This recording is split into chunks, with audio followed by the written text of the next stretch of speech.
This is episode 651 of the Rio Grande Foundation's Tipping Point, New Mexico.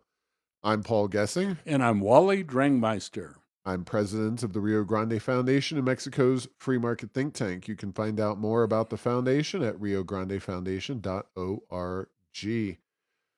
Wally, there's a lot going on here as we come into the home stretch. Of course, early voting has begun in a real sense. The expanded early voting. This is the 2-week period within which I always vote. Have you been out to the polls yet? I have not. Do you plan on doing it during the 2-week early voting expanded period, or are you planning to wait for election day? No, I almost always do the two during the expanded voting, so I'll probably do it possibly tomorrow. So Yeah, wise move. I counsel everybody. If you are planning on voting, and I hope you are, this is the time I believe that is best suited to do it. There are very rarely lines. If you went out on Saturday, you got uh, first day of expanded early voting. I'm told there were some lines around town and other places around the state, and that's just people impatient, wanting to get out there. But during the middle of the week, the next week, and the rest of this week, I think you should be in pretty good shape. Walk in, fill out a lot of items, and then you can walk out. But you shouldn't be waiting in a line. no, and Paul, when I the one I go to nearest my house, it seems like as long as I avoid kind of the right after work or the lunchtime, it's kind of mid morning, mid afternoon. Seems like that's a pretty good time when I can make that work. But yes, and we're not saying don't vote on election day and stand in line, but if you don't have to, it's probably good to get that out of the way, as you suggest. Yeah, I'm not a fan of waiting in lines when there's easy strategy for not waiting in lines. And I find that while I would, if I had to, wait in a long line to vote, uh, there are marginal voters out there for whom it is preferable, if you're trying to encourage them to go to the polls, that they probably would be less willing to wait in lines. So if you're trying to bring some folks to the polls, this is the time to do it. Before we get started with all of our topics, I want to specifically talk about Roswell and uh, the floods that went on there over the weekend. Just so happens, Wally, I was in Roswell and Hobbs last week. Wednesday in Roswell, gave a talk to the Chavez County Republican Party women's group, FRW, and had some meetings there on Wednesday and radio interviews on Thursday, and headed down to Hobbs and came all the way back. So personally, I was blessed to make my way back before the torrents came. I have been stuck in floodwaters in Roswell before, and it is a place that when it does get a lot of rain, it can be pretty nasty. And unfortunately, we saw that over the weekend with, I guess, 5 inches of rain in very short order falling in Roswell. Welcome to New Mexico. Roswell, just like most of the rest of the state, went a very long period of time with high temperatures and low precipitation in recent memory. And then, to get 5 inches in one day, that makes it rough, no question about that. And yeah, that is a sad situation for those people in Roswell. It's not unprecedented, but it's certainly not good for those folks down there. Yeah. So let's get started here. First and foremost, there is obviously a campaign for the U.S. Senate going on. Ironically, a topic that neither Nella Domenici nor Martin Heinrich will likely deal much with in Washington, D.C., came up in the form of charter schools.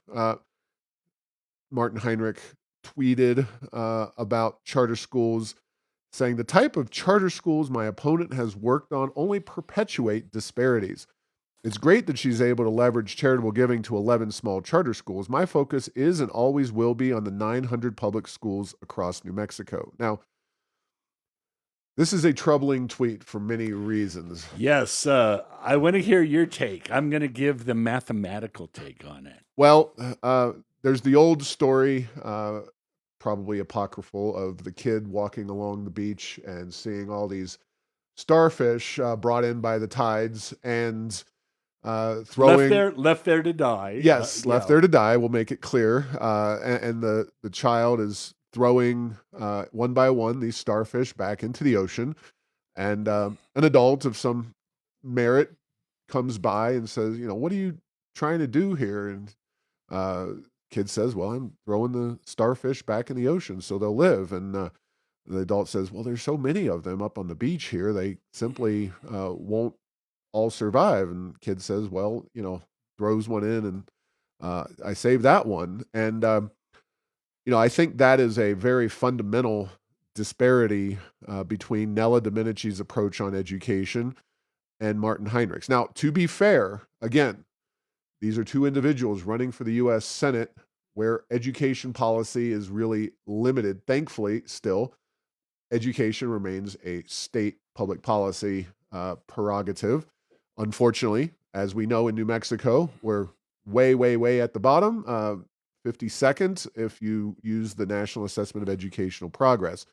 Now, charter schools are public schools. They are publicly funded through our tax dollars, and they are present in New Mexico. They are truly the most notable form of choice in New Mexico, with the possible exception of homeschooling, which the homeschoolers kind of have the libertarian philosophy of the porcupine, leave us alone and we'll leave you alone and the political process alone.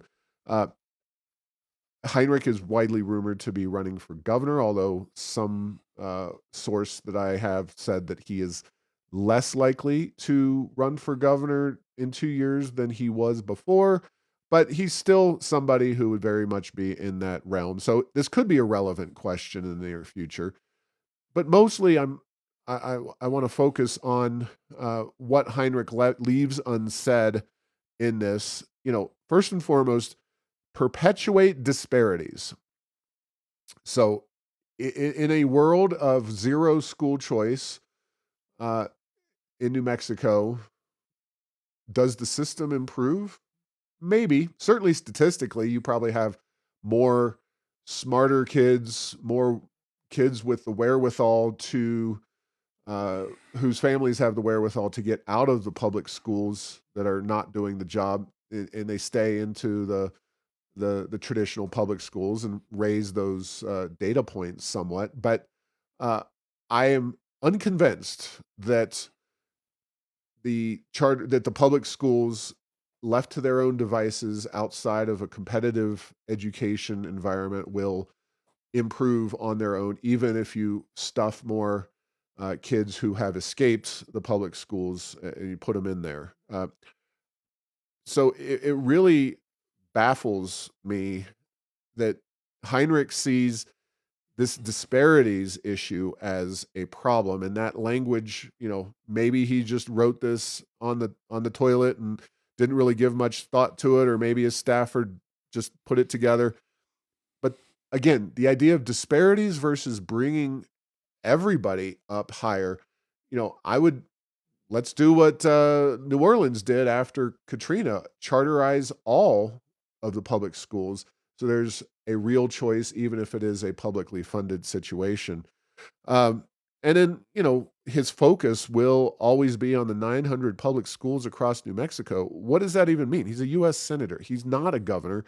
He's not focused on education policy. He has no real interest as a professional representing New Mexico on education policy. And Paul, I'm not saying he hasn't talked about education in the past, but man, I certainly don't recall him ever commenting any way, shape, or form on that. Yeah, he certainly has not been somebody who's made efforts in the past, whether as a U.S. senator or using the bully pulpit, any of those approaches. He's not really talked much about education. He's only talking about it because Nella Domenici has a background of working in the charter school space and advocating for improvements in education and reforms to our education system.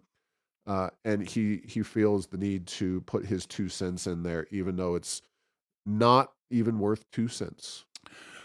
Well, my take is I started off with he's a top down. Mm-hmm. We change big systems. We don't change it one Yep. student at a time, one school at a time. And so if we can't change it for everybody, we're not even going to try. That is, he didn't say that, but that's what I think That's is the logical next yeah. step to his logic. The other one I want to talk about is the math of disparity.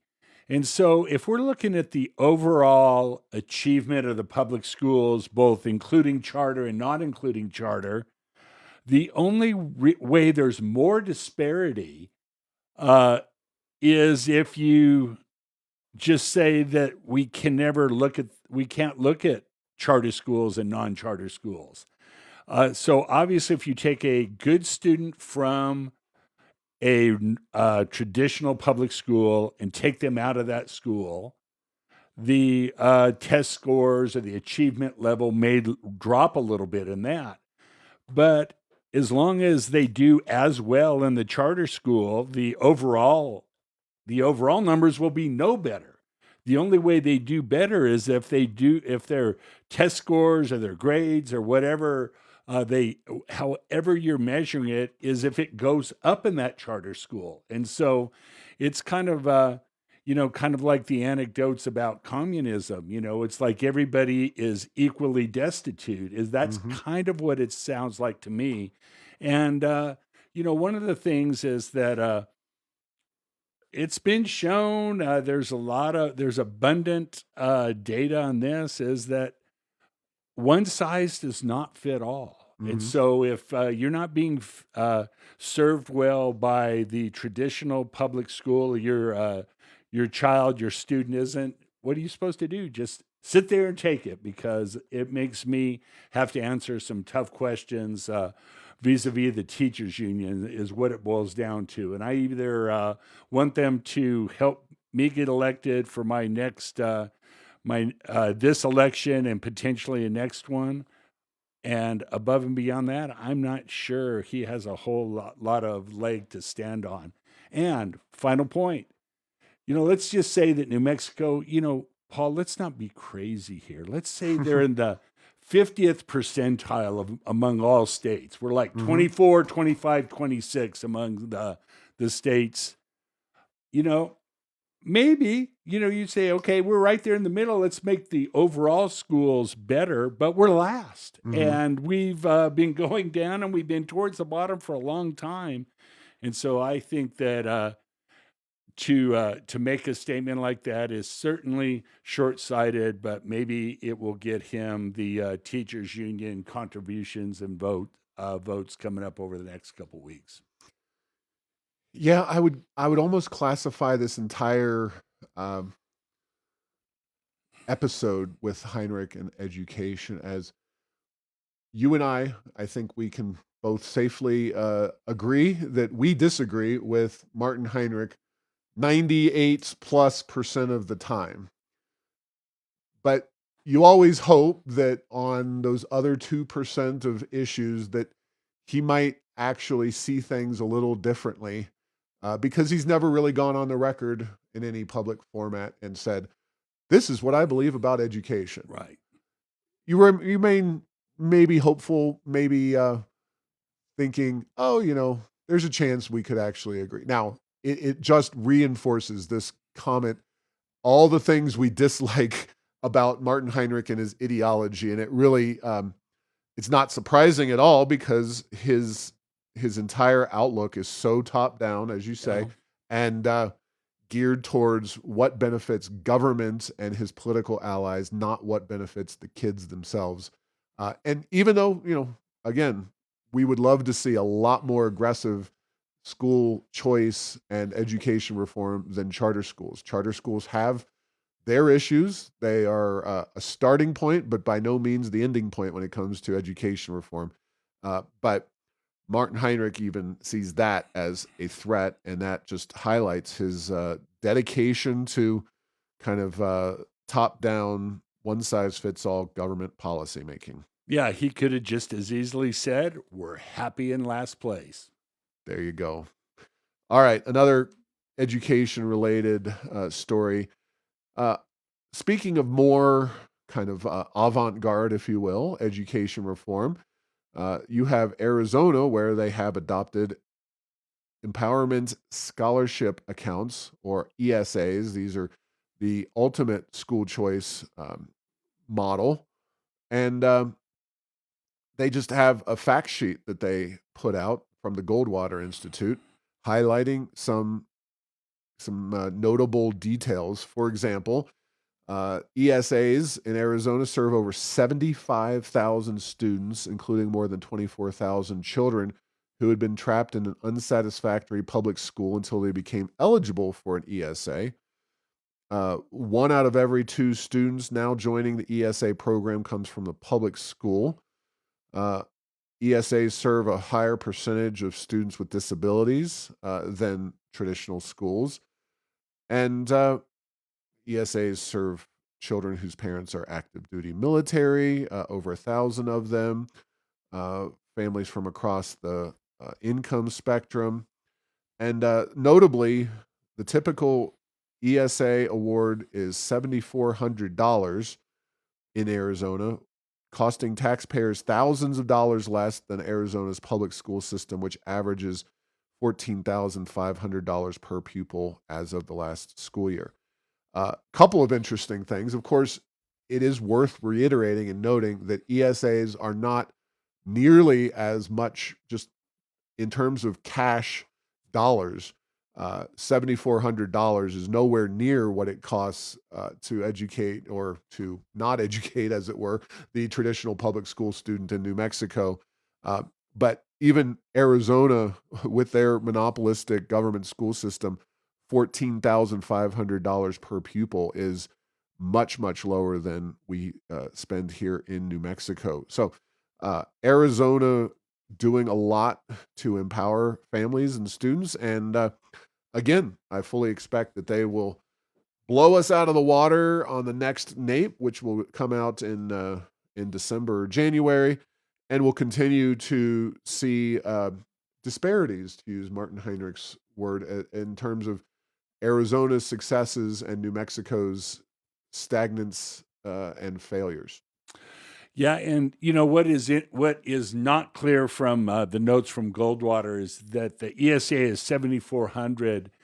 It's not clear to me whether that is the total, that takes care of the total tuition in all these schools. My suspicion is it takes care of a lot of it, Yep. but not all. Right. And then maybe, so there's probably not only the fact that they're getting into the school of their choice, but they have some skin in the game too, the families do, in terms of in all likelihood, putting some money towards that as well. And it's one of those, if you give away things for free, they don't tend to be valued very much. And again, not that public education is free, certainly not in New Mexico, but there's no opting out of paying it. There's just opting out of receiving it right now. So, Yeah, and I would consider the uh, only partial payment to be a benefit, not a bug when oh it yeah, comes to. it's a feature of the system, Yes, probably. Yes. because that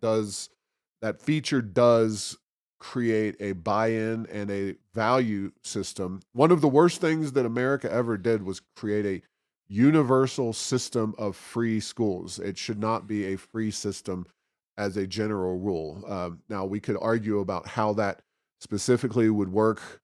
Universal, fine. Free, not so good, because I think people do not value what they see as free one way or the other. Uh, And Paul, not to put sure. too fine a point on it, but what government program has universal and free associated with it that you look back over a number of years and say, "Boy, is that baby really working well?" I think that can extend to a lot more things in education. Right. Absolutely. Well, Wally, I had to save this. I tried with all my might to save this story for later on in the show because I didn't want to just spread excitement too early. I wanted to kind of build towards this story.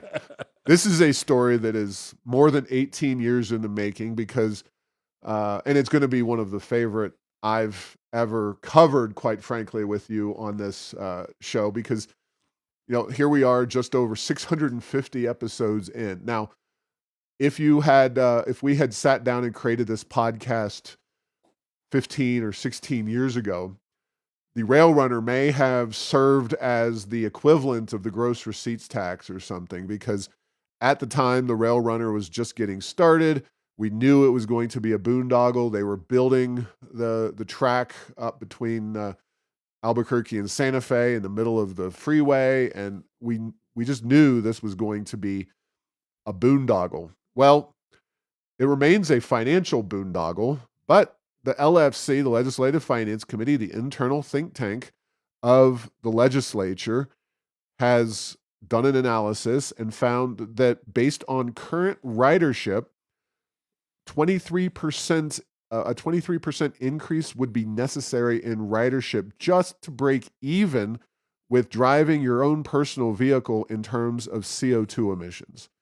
Now, the unfortunate news is that the hypocrisy of New Mexico's legislature will not cause them to demand this wasteful and environmentally harmful system we call the rail runner be shut down. But if this was somehow an oil and gas train running through running through New Mexico for the primary benefit of the oil and gas industry, it would have been shut down many moons ago. But we can officially say that the rail runner is not good for the environment. And this is a point we've made for years and years because of the lack of people on the train. You need the mass. You got to put the mass in transit in order to make it beneficial for the environment. So, Wally, I will now hand this juicy story over to you. Okay, we're not talking mass transit or mass. We're talking menos transit in this case. So here's the thing. They've done studies, and there was a lot of anecdotal calculations that you could buy. You could buy every carpool a Prius. You do all those things. And so, is this a great surprise? Not really. Is it a great disappointment that we're this far into it and they're still in a position where the ridership is low and the emissions are high? Yeah, it's very disappointing to me. But again, the word inconceivable, no, this was unintended, but it wasn't unforeseen. Though, there were people before Bill Richardson that looked at the spreadsheet for a train between Albuquerque and Santa Fe. And were in a political position to likely get that done, and they passed on it. Mm-hmm. Now, he's running for president. He wants to, for some reason, mass transit seems like no matter how wasteful, how expensive, and how bad for the environment, is very popular amongst Democratic primary candidates, and so he decided to do it. But yeah, this thing has been a disaster from the start, and it continues to be. It's the gift that keeps on giving. And I think, I'm not positive, but I'd have to say that of the bad projects in New Mexico, which is the worst? I think it's probably still the worst. It takes a lot of money. Its utilities pretty low. Don't get me wrong. Albuquerque Rapid Transit ART and the spaceport are up there, but this is the gift on a negative way that just keeps on giving in New Mexico and not doing anything positive for our state other than soak up tax dollars, which aren't necessarily that scarce anymore, but they certainly are not spent well. Yeah, and a couple things. One is, at the time, we said that a system of commuter buses running up I-25 should be that should be undertaken at a fraction of the cost, but you could at least go point to point. One of many problems with the rail runner is that because it's a train, you have to go where the tracks are, and that's not the most convenient for a lot of motorists. Imagine if you had buses that went more often and quicker, leaving from, say, Cottonwood Mall, Coronado Mall, uh, maybe one of the casinos like Sandia Casino, maybe south of town as well. Uh, Maybe they invested this money in expanding I-25 to 3 lanes each way using that right away. They could have not had the costs associated with running those trains when the COVID pandemic was still in effect, when people still weren't commuting, or redeploying those buses in ways that were more cost effective at a time when transit ridership was really down. And of course, transit ridership remains down. Wally, I looked, and approximately, give or take, 23% would mean that we have similar ridership on the rail runner to what we had before the pandemic in 2019. Now, that itself was well down, almost close to 50% drop since the train got its start. But you're not running empty trains up and down from Santa Fe that people are no longer using because they're often working at home or working in office space in Albuquerque and downtown. Now, the last point I'll make on this, and of course I do love this subject area, but uh, Bill Sewells, our old buddy, Senator Sewells, has a plan to create a so-called high-speed rail system from Chihuahua, Mexico to Denver, Colorado. So Sewells, who I'm sure if you talk to him, would call himself number one Mr. Environment. He would say, I'm a dyed-in-the-wool environmentalist. But imagine the prohibitive cost and amount of CO2 that would be released into the atmosphere by running what I believe would be fairly empty trains between Chihuahua, Mexico, through Albuquerque, up into Denver. I just something something tells me that that would be a hugely expensive financially proposition, as well as a very environmentally harmful proposition. Well, Paul, it's not like this issue has not been addressed. The issue with trains. Go with me, if you will, back to October 31st, 2018, when Randall O'Toole was on Oh the boy. Tipping Point Yeah. podcast, Romance of the Rails, where he just talked about how the history of railroads in the United States. And, Paul, I remember this from a long time ago. And if it was not during the podcast, which I believe Mm-hmm. it was in the conversation surrounding that. And that is, the trains went from being extremely scarce in the United States to then proliferating, and had a lot to do with the industrialization of our country and, quite frankly, the success. But very early on, there were a lot of small rails to various places that just didn't make economic sense, and that's where the trailways and the Greyhound bus lines were developed, because rail does not always make sense. It never has. But that doesn't mean with enough subsidies we couldn't, quote, encourage it and ram it through from a policy point of view. But there are economic factors at play. And then the other thing is that I think California has proven that they can't do high speed rail. There's not enough money in the world. But one of the places that did high speed rail, and at some level it's a success, is Japan. But what that did to their country's fiscal affairs in terms of damaging their economy is another interesting story. So, yes, trains are wonderful. And, Randall O'Toole loves trains, but they are not always the right tool for the job. And in the case of the rail runner, it's certainly been problematic. Well, one of the things that I've repeatedly said is that freight trains tend to be very green. If we're just talking about the environment, trains do tend to be green because they the rail company has a very strong incentive to maximize the capacity of that train as it rolls down the tracks. Uh, when you have a government funded passenger train system, even on a very, very crowded train, which I've been on the Rail Runner number of times, and it's never what I would call super crowded. But just in general, passenger rail is not nearly as effective purely on an environmental basis. Throw in the costs and all of the other problems with the rail system. And of course, we have way too many stops on the train. Most people are going up to Santa Fe directly. They simply have political challenges that prevent them from managing that train system correctly, even on its surface. It wouldn't make money. It would be still heavily subsidized, but at least it would be run a little bit better and worth uh, riding to Santa Fe a little more often. So anyway, fun story. 18 years in the making with regards to that particular boondoggle of a project. Thank you to the dearly departed Bill Richardson.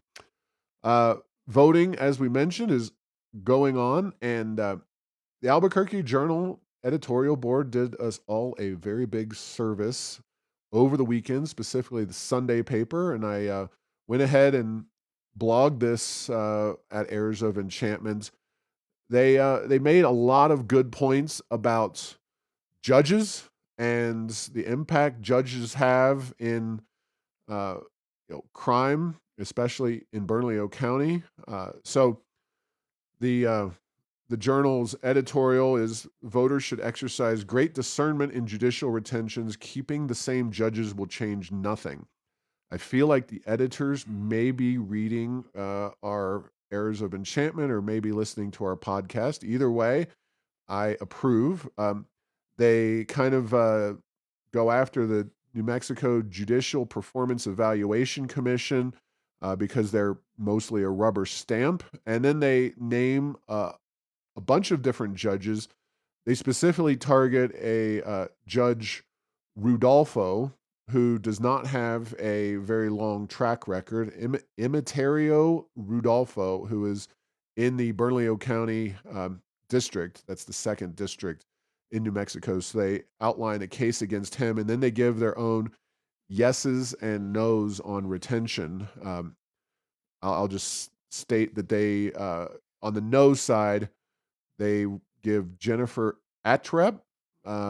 They or actually no recommendation or no on retention. So sorry, they don't recommend them one way or the other. Sometimes these judges don't have a long track record. They do give Elaine Lujan a no recommendation, and then Bryn Weeks a no on retention. So they have a few no on retentions. Rosemary Cosgrove Aguilar, Renee Torres, Asra Elliott, Victor Lopez, Imitario Rudolfo, and a few others. So I'm sorry that that's unclear. Go to Heirs of Enchantment or check out the Sunday Journal. They do give Cindy Leos a yes on retention, and we give her a no. I reached out to the editor of the paper, and he said that it was a very close call with Judge Leos. But the fact is that the Journal is doing yeoman's work by providing details on the judges and uh, rightfully pointing to them and their impact as to how criminal justice and crime are impacted on our community and their important role in that. So I highly recommend that you look at our information and that of other groups, including New Mexico Business Coalition, as well as the Albuquerque Journal's editorial on the judges. Well, and Paul, I read that editorial, and the way I read it on my phone, it was very interesting. I looked at it right this second as we're in this podcast, and it's not right next to each other. But the editorial: voters should exercise great discernment in judicial retentions. Keeping the same judges will change nothing. And then literally the next opinion piece was opinion. Judicial Commission pleased to recommend keeping every judge evaluated. Hmm. And so, as you say, that's not that's not an unusual that Nope. that group finds either no one or maybe one judge if they've done something on camera in the week before the election or before this report comes out. But yeah, pretty interesting from the Journal, and as you say, I believe a community service. And again, if people disagree with this is the exact discussion we need to have. Hmm. Not oh, once you're in, that's it. So not all judges should be like Supreme Court justices appointed for life. Yeah, and given our crime issues, it is hard to justify keeping every single judge on the ballot. And I hope that voters will have a more nuanced approach to the situation. Thanks to the Albuquerque Journal editorial board for that. Couple of other items.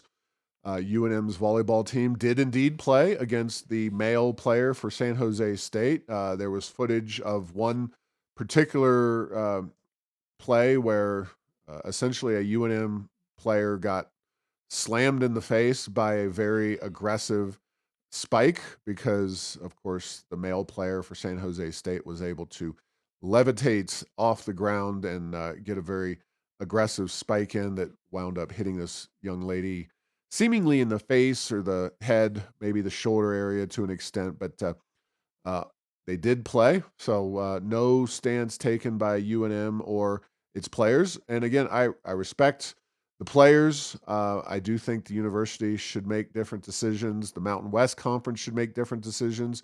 And so should the NCAA. Uh, and all of those entities should be held accountable. So, you know, just a unfortunate situation there. O'Neill's Pub on Nob Hill has announced that it is closing. Uh, some vague reasons listed in essentially some social media posts and some information that was found on their door at the O'Neill's location. So I think we can all assume that this is probably crime related and something that uh, has a lot to do with the cost of doing business in Nob Hill, which means you've got a lot of crazy characters over there, and it's going to be unfortunate that Nob Hill loses O'Neill's. And their good news is that their Wantabo location remains open, but another loss for Nob Hill. Yeah, go ahead. No, yeah, just O'Neill's is one of the more pub-like pubs, if you know what I mean. Just yeah, it's a big loss in an area where that was a really strong asset for that part of town. Yeah. Cato Institute, which of course is a free market oriented, libertarian leaning organization up in Washington, D.C., gave Michelle Lujan Grisham a D for her fiscal policy. They do this report card on the governors every 2 years. And no surprise that Lujan Grisham was ranked poorly. As the Cato Institute noted, uh, she really spent a lot of money, of course, spurred on by the oil and gas revenue. Uh, we looked at the data in the report and found that the spending in New Mexico went up more than any other state in the entire country in the report. So that's just a function of if you got it, spend it. And, of course, that doesn't mean that New Mexico's doing better on any of the things that we would theoretically expect that money to help, educational outcomes and the like, road quality, law enforcement, all of that remains incredibly stagnant under this governor. So, uh, yet again, spending more money does not lead to better results. In terms of other governors, notably Katie Hobbs of Arizona, a liberal progressive left winger, received a D. Utah's milquetoast Spencer Cox received a C. Jared Polis of Colorado received a B, undoubtedly with the aid of his Taxpayers' Bill of Rights, which he continues to attempt to undermine, but does help him keep a lid on spending because it strictly limits government spending growth, even though he would like to, I'm sure, spend more. Although he is a more market-driven kind of reasonable individual than Lujan Grisham, which is a low bar. Greg Abbott received a C down in Texas. The highest performing governor, Kim Reynolds of Iowa, a Republican. Lowest performing, Tim Walz of Minnesota, also running for vice president. Worst performing governor in the country. No surprise there.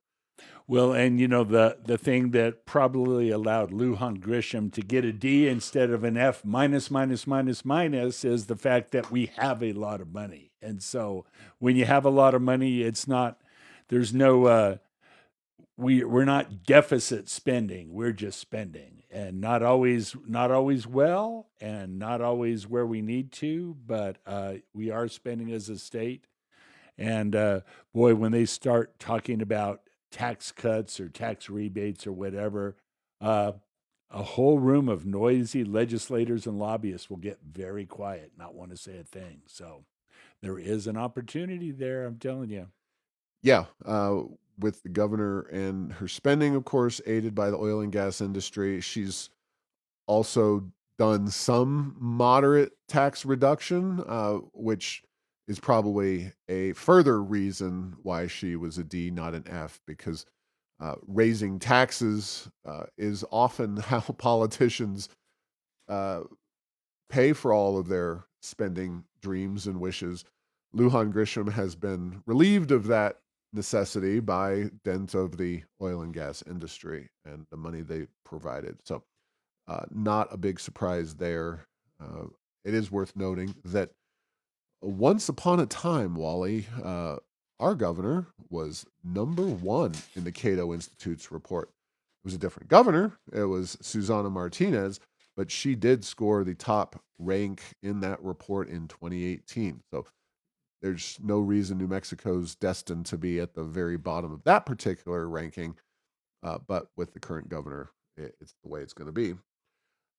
Wall Street Journal had a opinion piece, cross country, by Jonathan Lesser. Not familiar with him. He's at the National Center for Energy Analytics and a senior fellow at the Discovery Institute, neither of which I'm highly familiar with, but his opinion piece from the Wall Street Journal on October 19th, I believe that's Saturday.